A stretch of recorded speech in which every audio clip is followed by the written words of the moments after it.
આજે આપણે શિવજીની વાત કરવી કે મહાદેવને બધા એવું કહે છે કે તલ ચડાવો, જવ ચડાવો,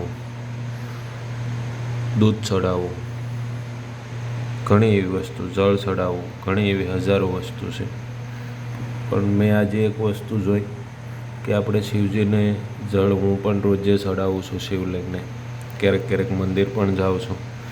પણ સૌથી વિશેષ શિવજીને આપણે ગમે એટલું દૂધ ચડાવી દેવું કે ગમે એટલી આપણે શિવજીની ઉપાસના કરી નાખ્યું કે શિવજીને આપણે ગમે તે વસ્તુ એવી પ્રદાન કરી દેવી કે આપણને એમ થાય કે નહીં શિવજી ખુશ થઈ ગયા. પણ મહાદેવ વધારે જે વસ્તુથી ખુશ થાય છે એ વસ્તુ વિશેષ કરી એક જ વસ્તુ છે કે તમે ભગવાનની ભક્તિ. મેં શિવ પુરાણ ઘણું ખરું જોયું છે અને વાંચવા પણ લાવ્યો છું કે જેથી કરીને ઘણાને હું સારી એવી માહિતી આપી શકું. તો એમાં મેં જ્યાં સુધી જોયું છે શિવપુરાણ ત્યાં સુધી શિવજી એક જ વસ્તુ કહે છે કે હરેક માણસ નીતિ નિયમમાં ખાસ રહેવો જોઈએ. કે સમજો કે હું પોતે જ છું તો મારા જીવનના જેટલા નીતિ નિયમ આવે એમાં હું હોવો જોઈએ. નીતિ નિયમ બધી પ્રકારના હોય છે. એમાં નીતિ નિયમમાં માણસ રહે એ એક વસ્તુ એને પસંદ છે. બીજી વસ્તુ ભગવાનની ભક્તિ કરે એ એક પસંદ છે. ત્રીજી વસ્તુ કે સ્ત્રીનું સન્માન કરે એ ખાસ વસ્તુ ભગવાનને પસંદ છે.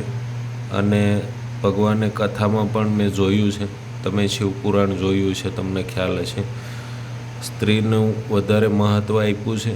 અને એવું પણ કીધું છે કે પુરુષને કઠોર તપસ્યા કરવી પડશે અને સ્ત્રીને અમુક સમય પૂરતી જ તપસ્યા કરવી પડશે. હું એમને જલ્દી પ્રસન્ન થાય એવું શિવજીએ એમને વરદાન આપેલું છે. તો જેથી કરીને આપણે સ્ત્રીનું સન્માન કરવું જોઈએ, ઇજ્જત કરવી જોઈએ.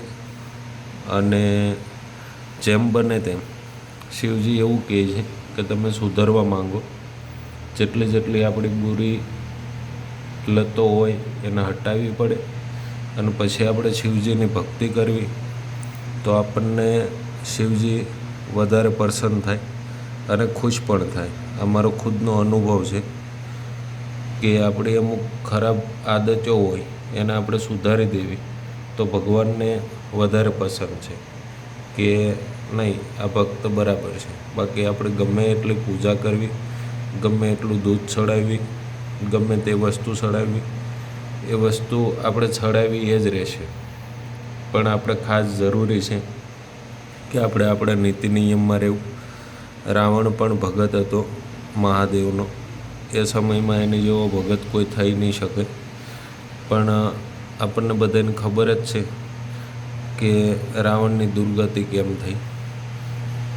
અને ઘણી ખરી કે એની બધી બુરી આદતોના લીધે એને શિવજીએ ઘણો સુધારવાની ટ્રાય કરી.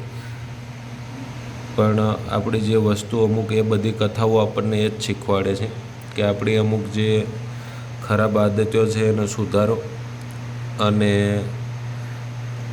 ભગવાનની ભક્તિ કરો. એમાં વધારે નિયમ છે. અને ખાસ કરીને મારું એક જ કહેવાનું છે તમને કે તમે શાસ્ત્ર વાંચો, બધાય પુરાણ વાંચો, આરામથી નાહીને સવારનો ટાઈમ લઈ લો, બપોરનો ટાઈમ લઈ લો, રાત્રિનો ટાઈમ લઈ લો. રાત્રિનો ટાઈમ એ ઉત્તમ છે. ભગવાને કીધેલું છે ભાગવદ્ ગીતામાં કે જે આમ માણસોની રાત્રિ છે એ મુનિ માટે દિવસ છે. તો રાત્રિ પણ કોઈ ખરાબ નથી. રાત્રિ છે એટલે દિવસ છે ને દિવસ છે એટલે રાત્રિ છે. રાત્રે પણ તમે વધારે પડતું બધાય પુરાણો કથાઓનું કથન કરો અને કોઈ પણ કામ કરો એમાં તમે ભગવાનનું નામ જરૂર હાલતા ચાલતા લીધા કરો, જે કોઈ તમારા ઈષ્ટદેવ હોય તે.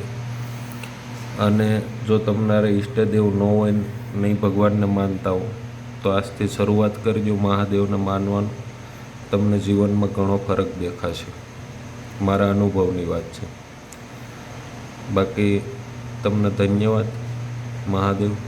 શિવ શિવ શંભુ શંભુ. મહાદેવ.